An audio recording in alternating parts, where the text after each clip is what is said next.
Eh ben bonjour à tous, hein. On se retrouve aujourd'hui pour la deuxième vidéo de notre série hivernale. Donc on va encore réaliser une recette avec des cèpes de Bordeaux. On passera avec d'autres champignons par après. Alors voilà, aujourd'hui je vais vous proposer une soupe aux cèpes de Bordeaux. Alors j'en ai pas entendu beaucoup parler sur les réseaux sociaux, pourtant c'est une dinguerie, c'est une tuerie, c'est absolument délicieux. Donc voilà, j'ai testé plein de recettes pendant de longues années et finalement j'ai réussi à en trouver une qui est pas mal et je vais vous la proposer aujourd'hui, juste après le générique. À tout de suite.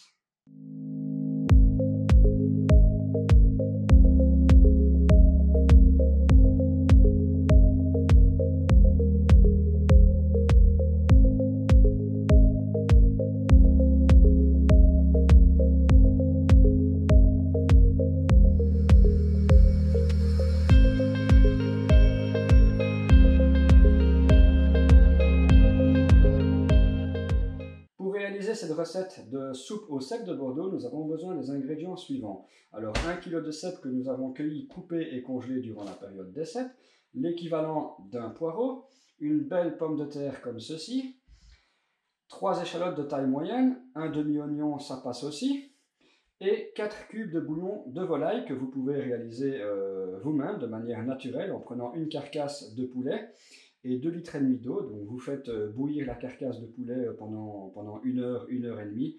Vous en récupérez le liquide et c'est ce que vous utiliserez pour faire votre soupe. Comme ça, vous aurez quelque chose de tout à fait naturel puisque jardin, jardin, jardin, forêt. Et donc, si vous faites le bouillon vous-même, ce sera quelque chose de 100% naturel. Ce sera excellent. Vous aurez aussi besoin de noix de muscade en épices, de poivre et de sel. Alors au niveau des ustensiles, forcément casserole, mix soupe, et alors un marteau. Non, c'est pas pour frapper ma femme si jamais elle vient crier dans mon dos pendant que je réalise une séquence, ce qui arrive très souvent, mais c'est simplement pour venir ici casser les blocs de cèpes de Bordeaux parce que ça s'est bien agglutiné en congelant et donc ça crée un gros bloc. Ce sera plus facile à la cuisson.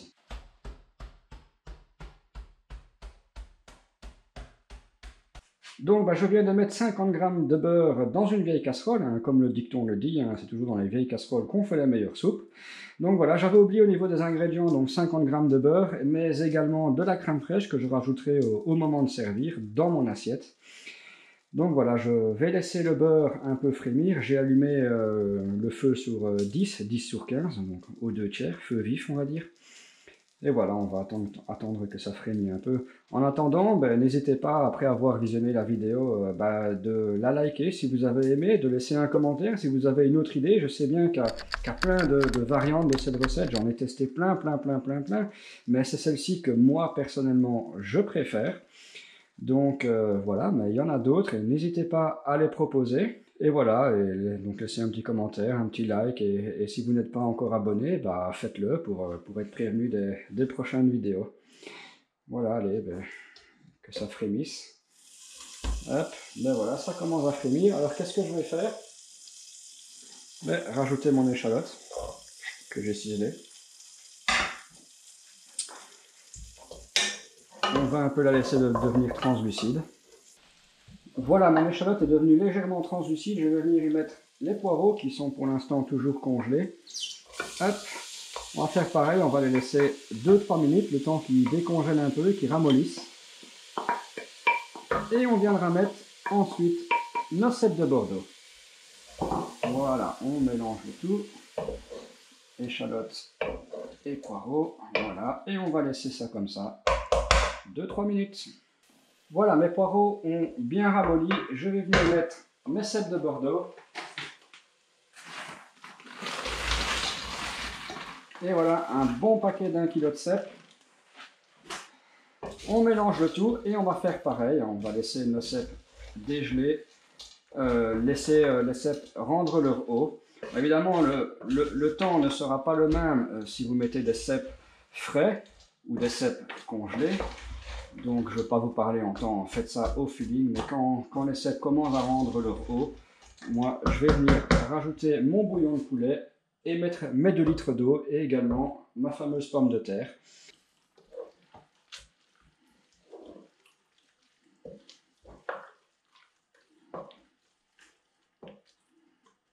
Les 7 ont dégelé et rendu leur eau, ça c'est magnifique. Voilà, ça a duré bien 15 minutes, un bon 15 minutes. Maintenant je vais venir y mettre ma pomme de terre, comme ceci, et 2 litres d'eau. Alors 2 litres d'eau,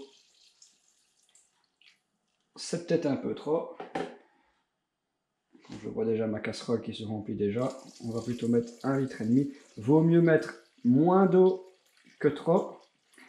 Si on n'en a pas mis assez, on en rajoutera après avoir mixé le tout. Mais si on en a mis trop, vous allez boire de la flotte. C'est pas ce qu'on veut. Voilà, 1,5 litre d'eau. Et du coup, vu que j'ai mis 1,5 litre, je vais pas mettre 4, mais 3 cubes de bouillon de poulet. Ou alors, vous mettez votre 1,5 litre de bouillon de poulet que vous avez fait vous-même. Alors, j'ai oublié de préciser aussi, mais restez jusqu'à la fin de vidéo. Hein, c'est pas terminé. Hein. Il y a la cuisson, il y a le mixage. Et je vais également vous donner 2 astuces pour améliorer cette recette. Et vraiment là, vous aurez une soupe de cèpe de Bordeaux totalement inédite. Quelque chose d'exceptionnel, vous allez voir. Soyez patient. On va laisser, d'ailleurs je vais mettre sur Boost pour venir faire bouillir ma soupe. Une fois que ça va bouillir, je mettrai le feu moins fort, genre sur 8 ou sur 9. Je mettrai le couvercle et je surveillerai bien, parce qu'il faut pas non plus que ça déborde de partout et que ça dégueulasse ma cuisine. Et voilà, et 20-30 minutes de cuisson. On verra, moi je fais ça au feeling, hein. J'ai pas vraiment de chronomètre, ni de théorie, moi je fais la cuisine au feeling, donc... Et bien sur Boost, c'est assez rapide pour que ça se met à bouillir. Hein. Donc on va directement diminuer, allez, sur 10. Si c'est trop, on diminuera encore. On va mettre le petit chapeau à la casserole. Et on surveille tout ça. Là, il y en a pour au moins 25-30 minutes de cuisson à coup sûr. Il faut vraiment que les pommes de terre soient bien cuites, que les cèpes également. Allez, moi je vais demander à ma femme de surveiller ça et je vais aller chercher ma fille à l'école. Je reviens, dès que je reviens, normalement, ça devrait être bon pour le mixage. Bon, voilà, elle a baissé le feu sur 6, donc j'imagine que c'est cuit. Il n'y a pas eu de dégâts, c'est super. On va éteindre, là c'est sûr et certain que c'est largement cuit. Voilà, les patates se désagrègent, c'est nickel, c'est tout ce qu'on veut. Belle coloration, c'est magnifique. Allez, on va prendre le mixeur et c'est parti. Voilà, alors avant de mixer, je vais aller venir rajouter les épices, donc du sel. Voilà, alors désolé, dans la vidéo précédente, je faisais ça du bras droit, donc toute la vue était cachée. Bon, voilà quoi. Le poivre, hop. On rectifiera s'il faut, il n'y a pas de problème. Vaut mieux toujours en mettre trop peu que trop. Et alors la noix de muscade, mais vraiment pas beaucoup. Hop, largement assez. Et on va venir mixer. Voilà, alors je vais couper la caméra parce que ça fait énormément de bruit. Voilà, mixage terminé. Donc je constate après celui-ci qu'il manque un peu d'eau. Elle est un peu trop pâteuse. Voilà, donc du coup, 1 litre et 700 ml, on va dire. Voilà, ça m'a l'air pas mal. On va mélanger un peu. Hop, ça c'est la bonne consistance. On va maintenant goûter pour voir s'il manque du sel ou quelque chose. Ouais, un peu de sel. À gauche. Voilà, voilà. Un peu de noix de muscade. Pas trop. Et on est reparti pour un petit tour.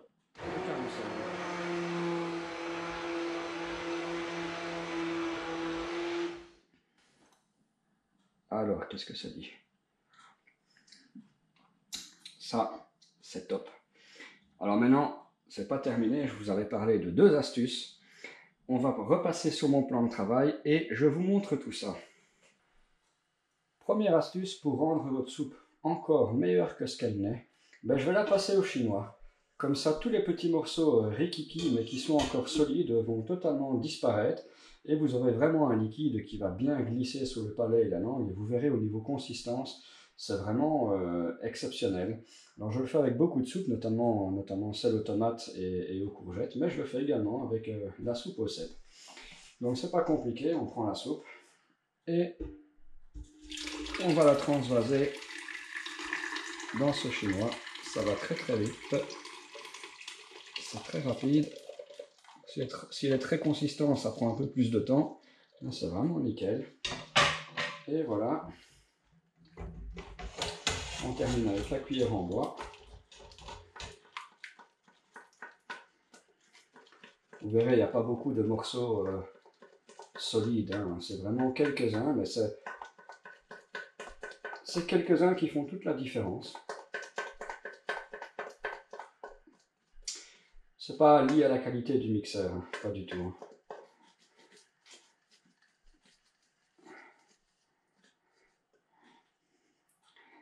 Et voilà, c'est presque terminé. Et on a donc dans le fond du chinois quelques éléments solides, en fait, qui sont assez dérangeants sous la langue et sous le palais. Là, on les a retirés.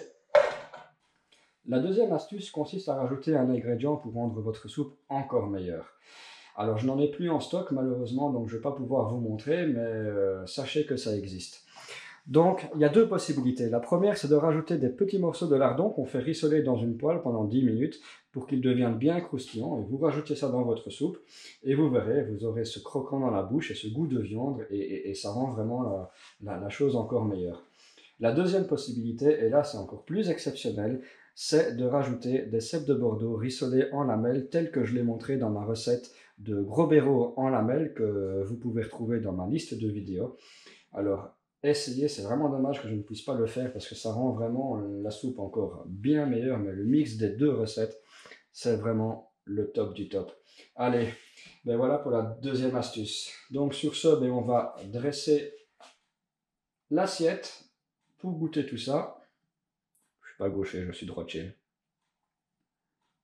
Hop.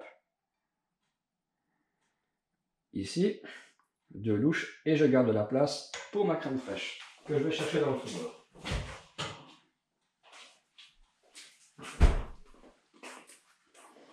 Voilà, je vais rajouter une bonne clouche de crème fraîche. Et ça fera comme un velouté. Voilà, une cuillère de persil, c'est ce que je viens de rajouter. On mélange. Je suis pas un expert en dressage d'assiette, hein. Comme vous pouvez le constater, ça déborde de partout. Excellent. Ouais, voilà. Là, je crois qu'on est bon. La crème fraîche va venir adoucir tout ça. Parce que c'est fort, hein, le goût du cèpe de Bordeaux, c'est vraiment fort. Allez, on goûte le produit final. Ah ouais, ça, c'est la soupe de cèpe de Bordeaux. C'est vraiment top du top. C'est délicieux. Franchement, essayez. Et dites-moi quoi en commentaire. Allez, je vais terminer l'assiette. Excellent. Bon, sur ce, à la prochaine vidéo. Bonne fin de journée. Ciao.